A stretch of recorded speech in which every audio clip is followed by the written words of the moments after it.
TriggerCam 2.1. Well, yes, I've had this camera for a number of weeks now and I was able to test it out at the range. And in this video, I want to share my thoughts and opinions and see if it helps you make a decision when purchasing this camera. Hi, my name is Alan from Aussie Venture Shooting. Hope you're having a fantastic day. Yes, TriggerCam 2.1. I want to have a chat about it and share my thoughts and opinions. Where do we start? You know, it is such a complex little camera. And first off the bat, if you don't have much technical knowledge about using cameras, computers, or resetting devices, then this camera is going to be extremely difficult. So I have had a few problems. So I just want to be honest straight away that since I received this camera, there has been a number of technical issues that I've had to face and overcome. So the first technical issue was the camera completely froze. And the only way that I was able to get it fixed was to remove the memory card and follow the user instructions by holding down both buttons for a period of time and getting the camera to reset. Took a fair bit of time and I was at the point where I was going to return the camera, but I was able to get the camera up and going once again, and since then it has been working fairly good. So TriggerCam 2.1, well, let's talk about what you receive in the box. Obviously, you receive the camera itself. It is a fairly large unit, but it doesn't add that much weight to your rifle. So if you're competing in heavy class in venture shooting, then it's okay, but you just make sure that you don't go over your weights. For me, it was fine. I only added a couple of 100 grams. It comes with a number of size sleeves. So there's these plastic sleeves that come through, and each sleeve has got a particular diameter that allows you to slip it over the end of your scope and allow the tightening nut to fit correctly. Also in the book, or in the box I should say, it comes with a set of instructions and a cleaning cloth. That's it. That's all you get in the box, is some scope size rings that you can fit it, cleaning cloth, and a book. So it was very, very basic inside. Honestly, when it comes down to fitting, I found it a little bit difficult, not due to my ability, but lacking instruction. Basically, in the instructions it says, find the correct sleeve, put it over the end of your scope, tighten the locking nut.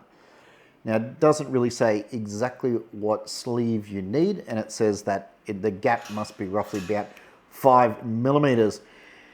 I found that a little bit complex to find the exact right collar to fit my particular rifle, because when I first tried it, the tightening sleeve was tightening on the eye relief magnification setting, so the actual scope cam was twisting on itself. So once you put on your scope cam, you won't be able to change your eye relief, which, it's okay once you get it set to yourself. Makes it nice and easy, but it does make it a little bit difficult if you need to share your rifle with your friends or family that may have different vision to you. So when I first put the camera on, I found it a little bit difficult as well to get it exactly right. The image was quite blurry and you need to wiggle the camera backwards and forwards just to get it center. Now, that was the first time that I took it out and I was like, oh, it's just not looking too good. So the way that I overcome that was literally just point the scope up into the bright blue sky, and I was able to wiggle it around and push the camera onto the scope all the way until the entire circle was showing with no outlines on it. So that is a little trick. If you buy this camera, just aim it up into the bright blue sky. That way you can get it fitted and mounted correctly. Now, it is used through an application on your phone. It's either iPhone or Samsung. The apps work the same, but I did find the app was a little bit clunky. And when you're trying to set up your particular rifle scope, so all the settings have to be done through the app. So you need to make sure you have a phone that is working. But when you're trying to set it up and see whether the image is in focus, I found that a little bit difficult as well, because the camera just does not transfer the image well enough to be able to see it accurately, to see if you have your image in focus. So to focus your particular image through your scope cam, there is a dial that is up the top. Now, if we go back to the application, I'm still trying to play around with it. I'm still trying to find out the knack of it, to dial it in exactly. I've got it looking fairly good at the moment, which you'll see on the screen right now. So these images are, what I believe is fairly good. So I'm running 1080p 16:9 resolution, and I honestly don't see the point of running this camera in 4K unless you want to record something spectacular like hunting, but for bench rest shooting I don't really see the point. Moving on to the top of it, you've got a HDMI and a USB-C port. So TriggerCam did tell me that this unit can only be charged with a USB-A to Type-C cable. You cannot charge this camera with a USB-C to USB charging cable, which I found quite interesting. It's a little bit disappointing because everybody nowadays has got a Type-C to Type-C. So I had to find another cable to fit this, because the charging cable that they actually give you is around about 15 centimeters long. It is extremely short and quite difficult to get it charged up. Charging time on this particular camera is very slow. Yesterday it took around about 3 to 4 hours to charge this camera from complete dead right through, and it did glitch as well with the charging, because I checked it. I'm like, why is this camera taking so long to charge? For some reason it glitched out. Unplugged it, plugged it back in, checked the application.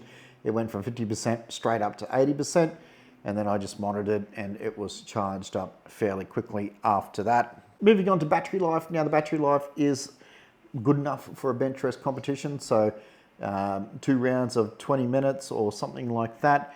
It is perfectly fine to leave it on. So each round I'm turning it off, turning it back on, and it's able to last the competition for me.